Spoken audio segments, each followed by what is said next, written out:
Lorsque John ouvre la porte, il trouve son ami Eric debout sur le seuil, en sanglots.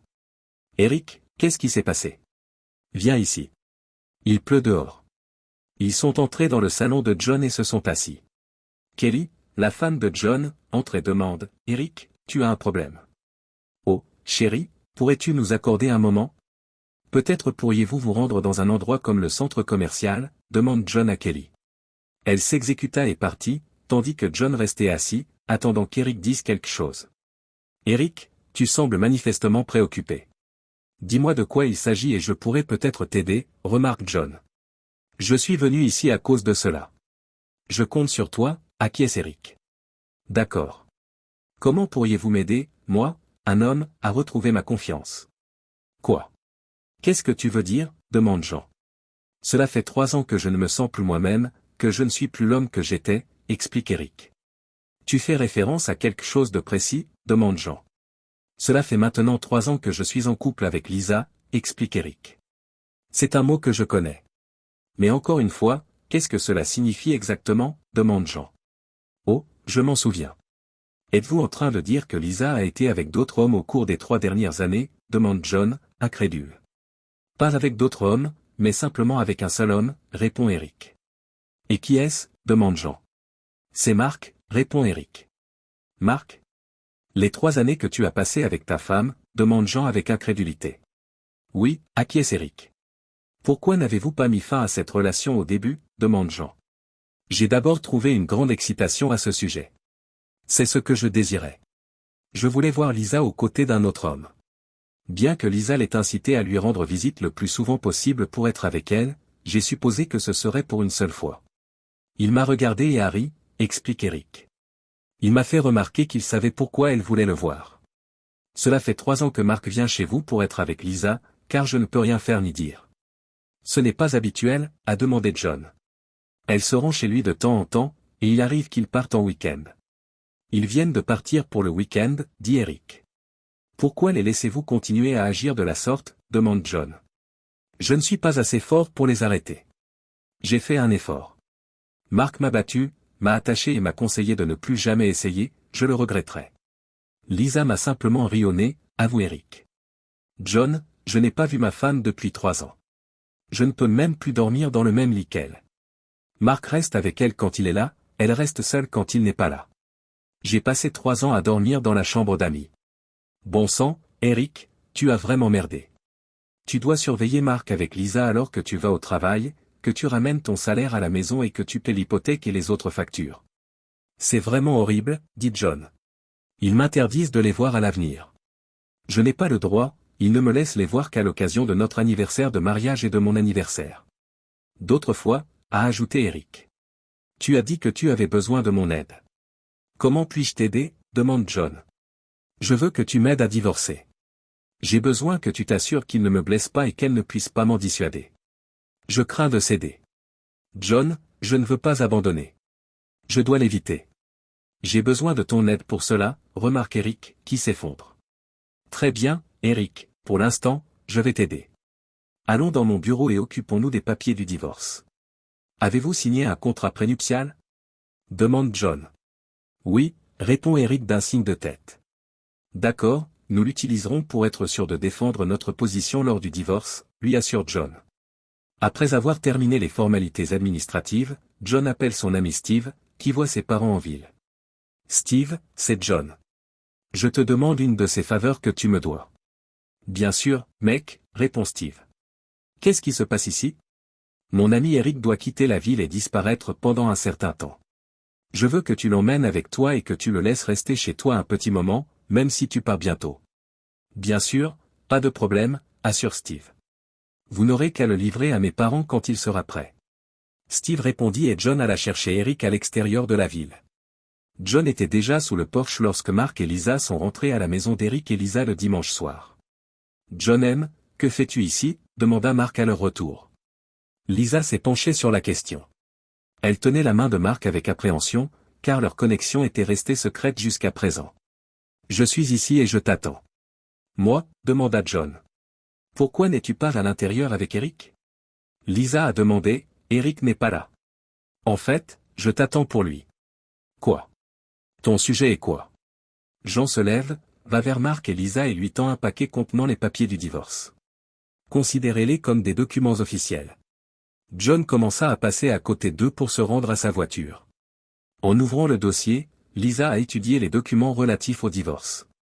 C'est une blague, dit Lisa. Eric ne veut pas divorcer. Il est tout à fait clair. Il a dit que tu le trompais depuis 3 ans. Ce n'est sûrement pas la vérité, demande Lisa. John savait pourquoi Marc et Lisa étaient surpris. John a ajouté, oh, au fait, appelez mon bureau si vous et votre avocat voulez contester le divorce ou l'une des options proposées pour le partage des biens. John ouvre la portière de sa voiture. John, bon sang, reste et ne pars pas, dis-moi où il se trouve. Je t'en supplie. Dis-moi où il se trouve en ce moment, hurle Lisa. Je ne sais pas où il est en ce moment, Lisa, a-t-il déclaré. Il a dit qu'il devait quitter la ville. Il l'a fait parce qu'il croyait que Marc ou vous alliez essayer de le forcer à rester dans le mariage. Nous vous contacterons très bientôt. John lui conseille de passer une bonne nuit. Sachant qu'un long voyage l'attendait, John sourit en conduisant. Le lundi après-midi, Lisa et son avocat, George Williams, se retrouvent dans le bureau de John. Bien que mon client sache que, dans cet état, l'adultère n'est pas un motif suffisant pour divorcer, il estime que 3 années d'infidélité et d'antagonisme extrême entre vous et Marc ont causé des différences irréconciliables. C'est pourquoi il a décidé de rompre le mariage avant que la majeure partie de son argent ne soit dépensée en cadeau pour Marc, comme cette voiture de luxe, ce que mon client prétend, a fait remarquer John. Comme vous l'avez probablement remarqué dans les termes de l'accord proposé, il s'agit d'une interprétation erronée. 5 minutes avec Eric me suffiront, cela aidera à clarifier les choses, a approuvé Lisa. Lorsqu'il est passé me voir samedi, il était apparemment d'accord avec vous. Il était sûr qu'il se conformerait à votre ordre de ne pas demander le divorce s'il vous voyait. Il a prétendu qu'il quittait la ville et que vous ne pouviez donc pas le voir et le persuader de faire autrement. Eric se défend clairement pour la première fois depuis 3 ans. Je dois admettre que je ne comprends pas très bien pourquoi vous voulez divorcer, Lisa. En examinant votre contrat de mariage, je n'y ai trouvé aucun point faible. Vous n'obtiendrez pas grand-chose. Vous renoncerez au bon de repas que Marc vous a donné, poursuit John. Espèce d'imbécile, s'emporte Lisa. Vous n'avez pas le droit de m'approcher de cette manière, rétorque John. Je suis l'avocat d'Eric. Tu as aussi beaucoup à perdre dans ce divorce. Je suis aussi l'ami d'Eric, c'est pourquoi je vous fais savoir à quel point je suis offensé par ce que vous lui avez fait subir. En tant que frère, je vous dis à quel point je suis déçu par vous. Oh, et à l'heure qu'il est, Marc devrait déjà avoir reçu des documents sur le partage de la famille. Nous réclamons un important remboursement en espèces pour sa participation à tout cela. C'est vrai, remarque John. Lisa a dit et a donné à John toute sa force dans une gifle. George, je vous conseille de maîtriser votre cliente. Si elle répète un tel comportement, je devrais appeler la police et documenter une agression, a prévenu John. Lisa, sortons. Il est évident que nous n'obtiendrons rien ici, note George. À midi, George et Lisa sont partis. Kelly entre dans le bureau de John et lui donne instantanément toute sa force. J'ai été frappé 2 fois aujourd'hui. Bien que j'ai pu comprendre la première fois, je n'ai aucune idée de la raison pour laquelle vous me frappez. John a demandé, comment as-tu pu te ranger du côté d'Eric contre ta sœur? Même si je sais qu'Eric est ton ami, comment as-tu pu traiter Lisa de la sorte? Eh bien, j'ai cessé d'aimer que Lisa soit ma sœur quand j'ai appris ce qu'elle faisait à Eric depuis 3 ans. Quoi alors? Demanda John. Ton sujet est quoi? Depuis 3 ans, qu'est-ce que tu crois que Lisa a fait à Eric? Kelly cherche Marc. Marc, demande John, qu'est-ce que tu veux dire? Kelly s'interroge. Lisa a passé 3 ans à coucher avec Marc. Elle s'est aussi assurée qu'Eric était au courant de tout. Ils l'ont même obligé à les regarder avec eux. 3 ans sans dormir avec elle. Il n'a même pas été capable de passer autant de temps à dormir dans son propre lit. Lisa a traité Eric comme une ordure et a utilisé son argent pour acheter Marc, y compris une nouvelle voiture. Je soutiens Eric parce qu'il est venu me voir pour m'informer de ce qui s'est passé et m'a supplié de l'aider à partir. Selon John, Kelly est restée sans voix. Elle n'était pas au courant des activités de Lisa, y compris de tout cela. Elle n'en savait rien. Pendant 3 ans, ils ont gardé le secret. Pourquoi? Eric l'a supporté pendant si longtemps, pourquoi? Kelly a supplié, parce qu'il était faible, mais maintenant il commence à se rebeller, il est du genre crédule. Il cherche sa dignité et un moyen de divorcer de sa femme adultère. S'exclame John. Lisa a demandé une injonction du tribunal pour voir Eric et tenter d'arrêter le divorce directement en personne. John s'est présenté à l'audience, mais Eric l'a manqué. Si seulement je pouvais voir mon conjoint, votre honneur, nous pourrions résoudre ce problème et poursuivre notre vie, a déclaré Lisa. Votre honneur, elle a raison. Si elle passait ne serait-ce que 5 minutes seule avec mon client, il céderait, alors qu'il m'a supplié d'arrêter exactement cela. Tant que le divorce n'est pas réglé, mon client ne veut pas l'avoir, a fait remarquer John. Pourquoi, demande le juge. Votre honneur, poursuit John, mon client est d'un naturel plutôt timide et obéissant. Il ne s'est pas défendu, il n'a rien fait pendant que sa femme couchait avec un autre homme et gaspillait son argent avec lui. Mon client sait que s'il la voyait, elle n'aurait aucun mal à le convaincre de tout annuler et de retourner auprès d'elle, même s'il le met dans l'embarras, parfois même en l'agressant physiquement ou verbalement. Il ne veut pas retourner avec elle. Son rêve doit s'arrêter là. Je vois, donc vous prétendez que votre client accepterait de retourner dans une atmosphère hostile sur la base d'une rencontre en face à face, demande le juge.